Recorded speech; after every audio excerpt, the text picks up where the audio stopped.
Саламатсыздарбы, урматтуу теле көрүүчүлөр.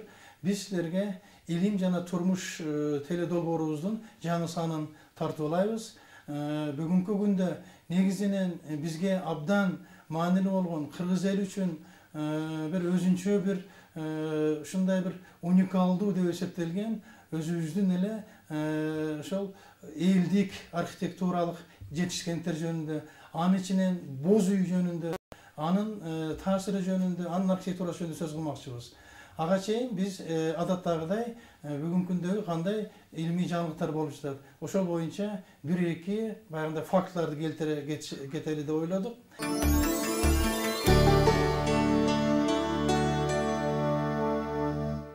Урматтуу теле көрүүчүлөр, жакында абдан чоң илимий сенсация болду.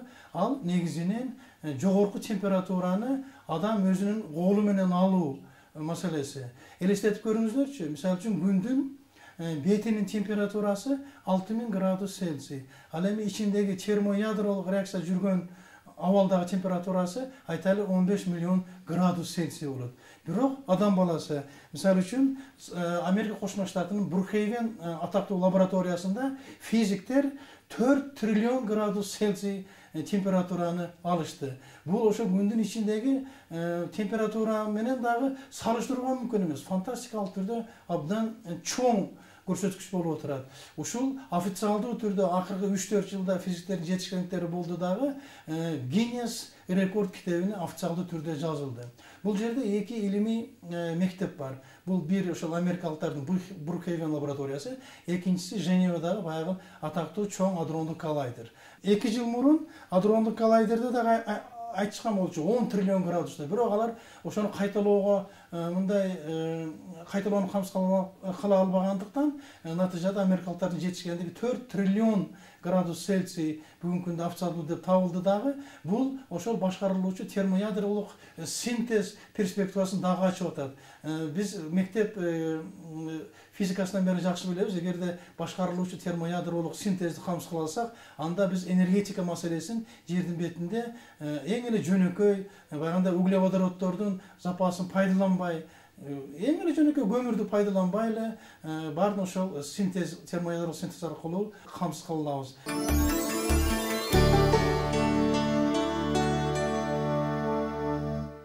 Экинчи бир чоң жаңылык бул археология жана архитектура багытында болду. Азыркы кезде араб өлкөлөрүнүн бири болгон Сирияда өзүңүздөр жакшы билесиздер, баягындай ушундай бир саясий стабилдүүлүк эмес болуп жатат.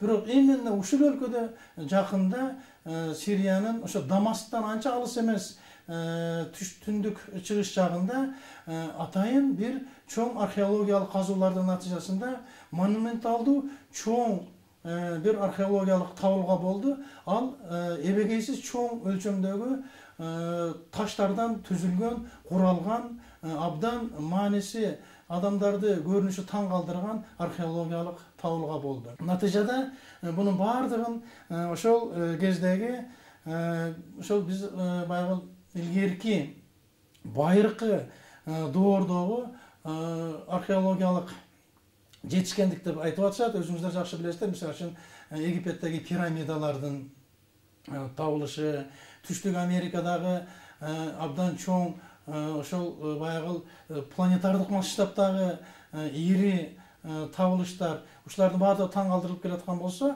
бул сапар ошол таштар менен курулган атайын шаардын эбегейсиз чоң өлчөмү, анын ичинде алардын баягы оймо чийме ушундай бир кызыктуу табылгалары ушул бүгүнкү күндө табылып, андан кийин ошол архитектурага жана археология илимдерине чоң ушундай бир ачылыштарды сунуш кылып жаткандыгы биз үчүн абдан маанилүү.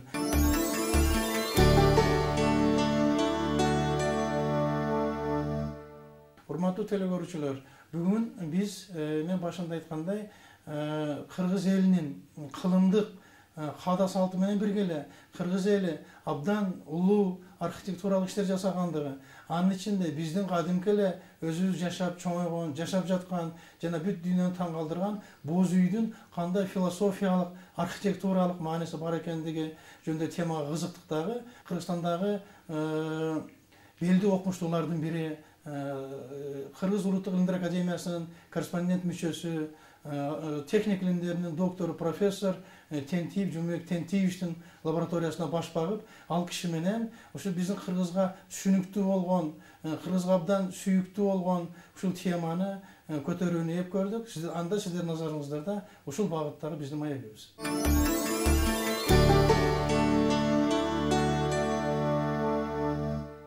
Cumhuriyet Tentievич, bunu hazır biz sizin laboratoriyada turabız. Men üçün bu abdan çoğun sıyımıq.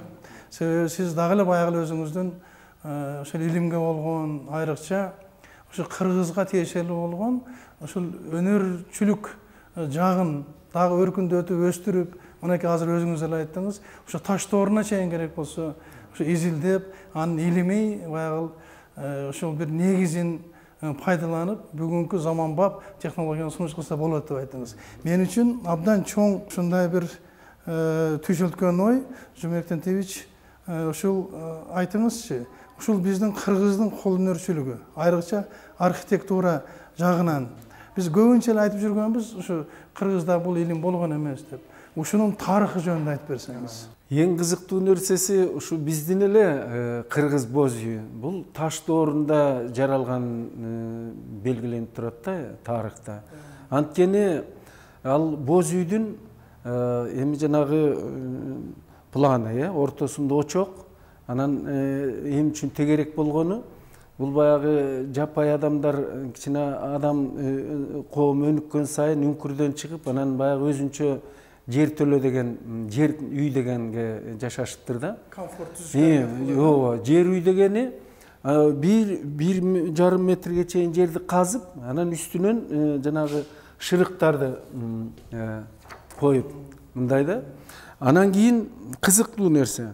Мен жанагы этнография, анан тил жагынан изилдеп келсем, мынабу эшке чык деген сөз, өдө көтөрүлүп анан чык дегенди билдирет экен. Башка сөз жок экен. Анан ушул далилдеп атат, бул жер төлөдө биздин эл жашаптыр да. Анткени кыргыз тилинен алып атам. Өдө тамдын үстүнө чык, же болбосо өдө чык, анан эшке чык деген бир эле терим болуп атпайбы. Эми тилибизде палео, байыркы тил болгондуктан ошол билинип атат да. Күн эртең менен чыгат, анан төргө барып тиет. Анан бул күнгө сыйынган да, ал күн Кудай катары көрүп. Анан Кудайдын орду болуп атат да, төр. Анан кийин кызык, ушул төргө барып, анан ошол бул үйдө ким жашаган деген суроо берсек болот да. Эми ушул улага төрдү ыйык туткан адамдар бул күчтүү коом жашаган. Бул көчмөн коом пайда болгон убакыт болуп атат да. Анткени мына төрдүн ыйык экенин жанагы кыздарга байланыштуу таптым да. Төркүн деп айтат да. Атасынын үйү же эмеде анан төр, анан күн деп айтат. А кыздарга Кудайга байланыштырып атпайбы? Төр, анан күн. Атасынын үйү дебей төркүн. Анан ошондуктан кыздын ыйык экенин билип атабыз да. Ошол таш доорунда эле ушу боз үйдө күчтүү калк жашаган экен. Болгондо да кыргыздар болуп атпайбы? Анткени кыргыздын тилинен алынып атат. Анан эр эпчи. Азырда бар да мына эр эпчи. Анан күн боз үйдү биз чыгышты каратып тигебиз да. А чыгышты каратып тикпесек, бул оң сол баары өзгөрүп кетет. Ошон үчүн бул чыгышты карап тигилген, анан эр эпчи. Бул баягы жоокер заманда түн ичинде уктаган бойдон деле өзүнүн курал жарагы кай жерде экенин билет. Эч жарыгы жок эле алып эле анан дароо эшиктин алдына найза сайылып турчу экен, жоого аттанган. Анан бул абдан күчтүү калк, жоокер калк жашаган. Анан кызык, мынабу күн тиет эртең менен, анан көтөрүлөт да. Анан түндүк аркылуу ушу төрдөн баштап эпчи жакты, эпчи деген үйчү деген, аял деген. Аял жагын ушу күн тиет дегенде анан кечинде бияктан чыгып кетет экен. Эми ал жерде тамак аш бар, билесиз. А күндүн нуру тийгенде ал жанагы микробторду өлтүрөт экен. Боз үйдөн жана көчмөндөрдүн 3 кабаттуу философиясы бар эмеспи? Теңир, асманда теңир, жердин үстүндө тирүү жандык адамдар жашайт, а жер алдында арбактар жашайт. Анан муну мисалы түш деген сөз менен түш көрүү деп атпайбызбы? Адам уктап калганда жердин алдында түшөт экен дагы, анан көргөнүн кайра ойгонгондо арбактын арасында жүргөнүн айтып берет экен. Бул ошон үчүн түш көрүү, а уйку көрүү деп айтпайт белек. Ошон үчүн жана жердин алдында түшүп анан көргөн. Сөздүн Этимологиясы бар экен. Ал түгүл жанагы төштүк деген. Ал түштүк деген экен да. Жердин алдында жетим мамыты бар, эмеси бар. Эпосубузда бар экен да. Анан ошону көрсөк болот. Эми ошо таш доорунда эле жанагы философиябыз бар экен да. Бул баскак, а бул чамгарак.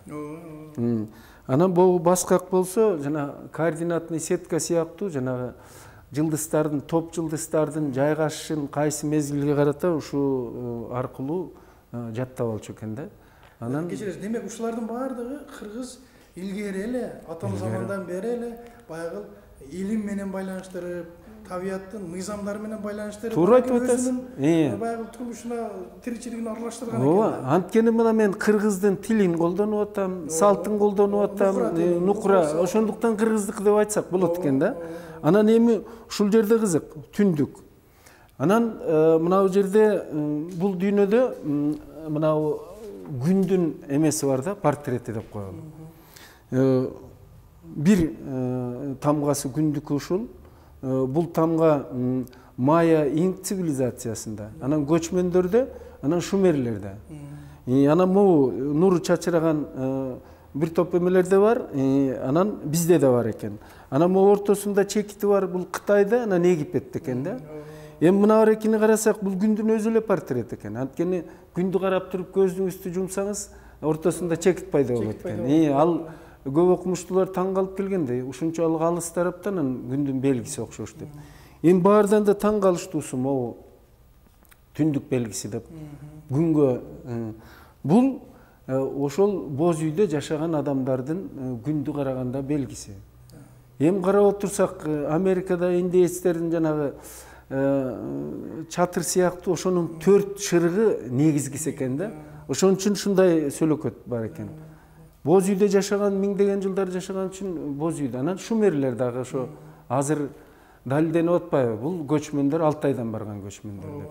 Анан бул белгилер аркылуу, түндүк белгиси аркылуу далилдесек болот экен, кайсы жерлерге жеткени. Анан кызыктуу нерселер мынау боз үй менен байланышкан. Мисалы, үй бүлө. Үй деген эми жанагы үй деген эмне сөздөн пайда болуптур да? Чөптү же жана ташты үйгөн эме, анан жүрүп отуруп жашаган үй болуп калыптыр. Эми ошол үй баласын үйлөнткөндө башка үйгө бөлөт да. Ошон үчүн жанагы үйлөнүү, тою, үйлөнүү эки адам баш кошкону.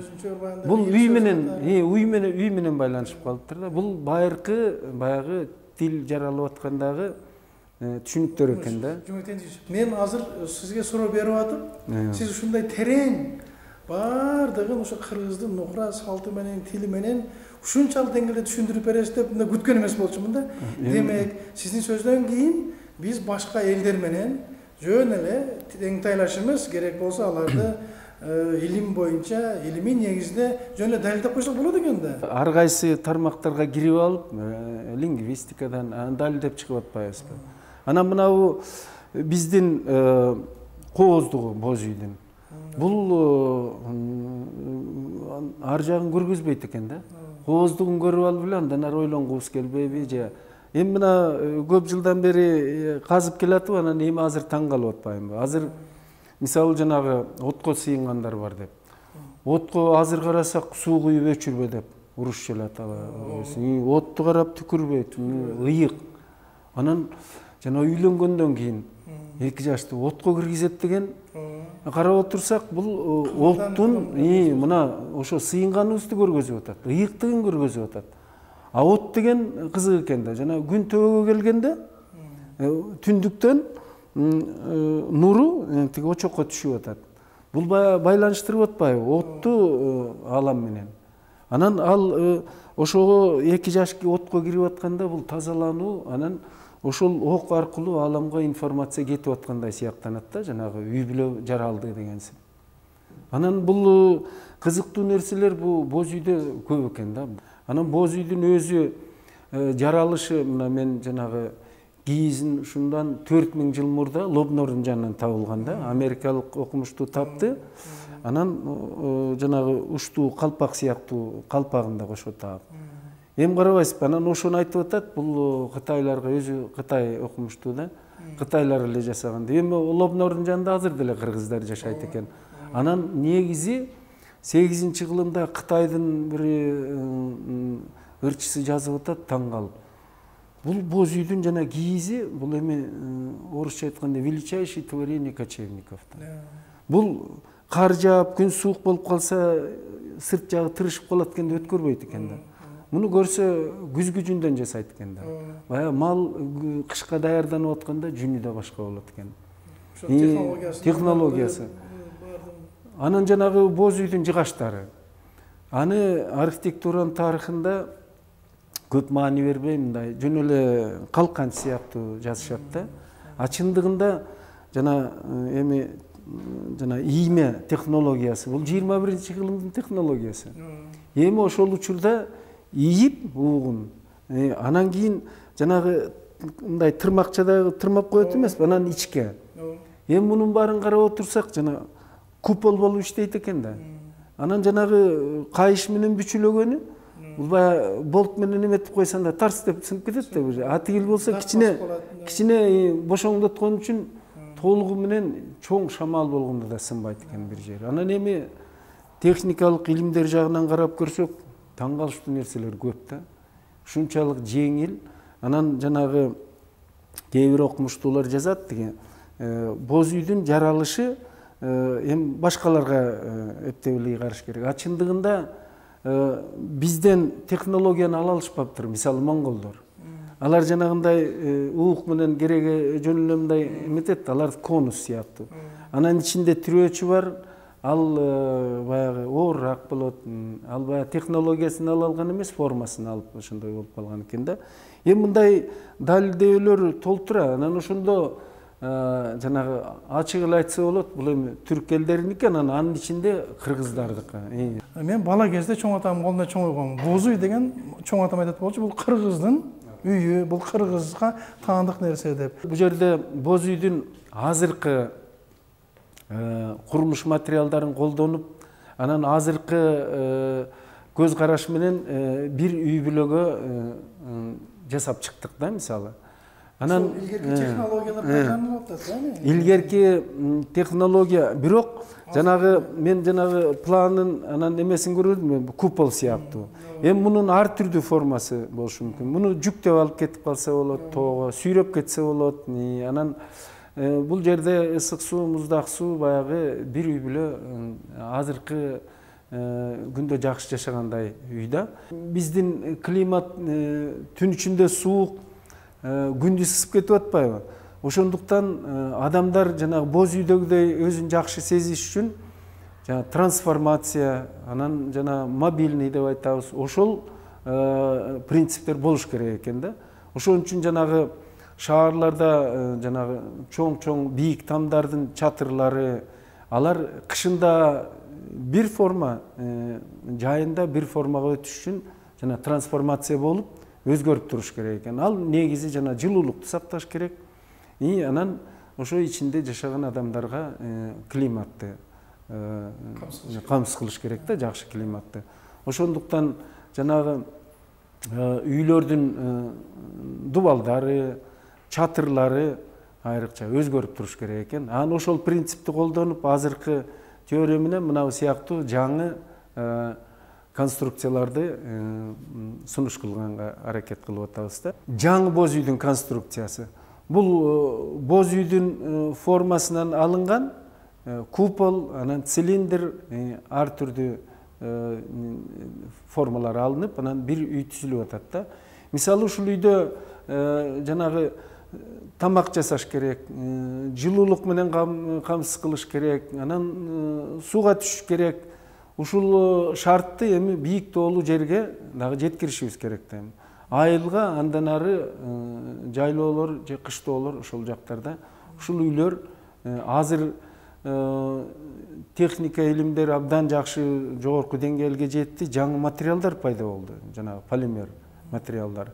Ал полимер материалдарынан ушу боз үйдүн параметрине жакындаган мындай жылуулукту сактап бере турган, климат сактап бере турган үйдү жасасак болот да. Жаштарыбызды ушул илимге, мына сиз жаңыдан ачып аткан илимдин бир тармагына тартса болобу? Көчмөн цивилизациясы бул дүйнөдөгү эң байыркы цивилизациядан болуп атат да. Мисалы жана шумерлер. Алар эми далилденип атат, байыркы бул көчмөндөр экен да барган. Эми жана Египетти деле 18 кылым мурда биздин эрага чейин көчмөндөр басып алып 160 жыл башкарган экен да.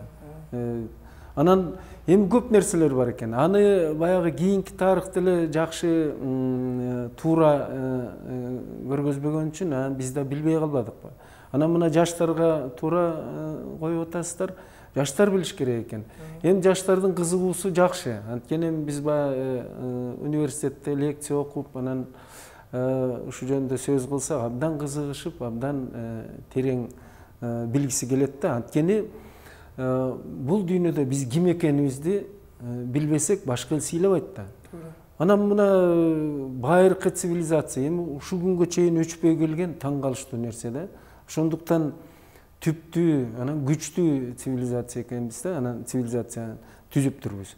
Анан эми биздер мына азыр жанагы боз үйдөн ушунча информация чыгып атат. Анан төрөлгөндөн баштап аксакал болгучу бүт салттар бар. Өзүнүн модасы да бар. Кылымдардан бери келе жаткан. Кылымдардан бери келе жаткан. Анан мына бу аң сезимдин өсүшүнө, анан азыркы цивилизацияга бизде кошо турган көп нерсебиз бар экен. Анткени азыр мына глобализацияда адамзат бир көп кыйналып атпайбы? Анан ушул учурда тарыхты казып көп элдер издеп атканы байыркыдан эмне жакшы нерсе калыптыр, ошону азыр колдонолу деп.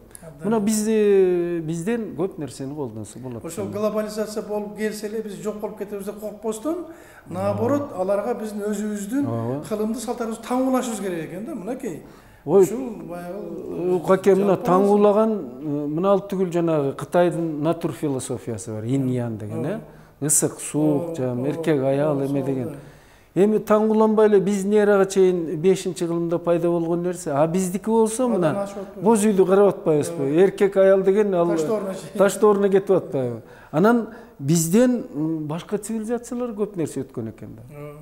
Эми улуу Кытай элине өткөн жанагы философиялык негиздери, анан жанагы топ жылдыздардын көбү эмчүн үй жаныбарлары менен аталат. Айлар эмчүнү, жылдар эмчүн тиги жылкы, кой же эме болот. Эми аларды тиги колдонбогон калктар аны атын коймок эмес да. Анан көчмөндөрдүн өтүп атпайбы? Ошон үчүн көп нерсе мына жаштар үчүн азыр, жаштарга абдан кызык. Рахмат.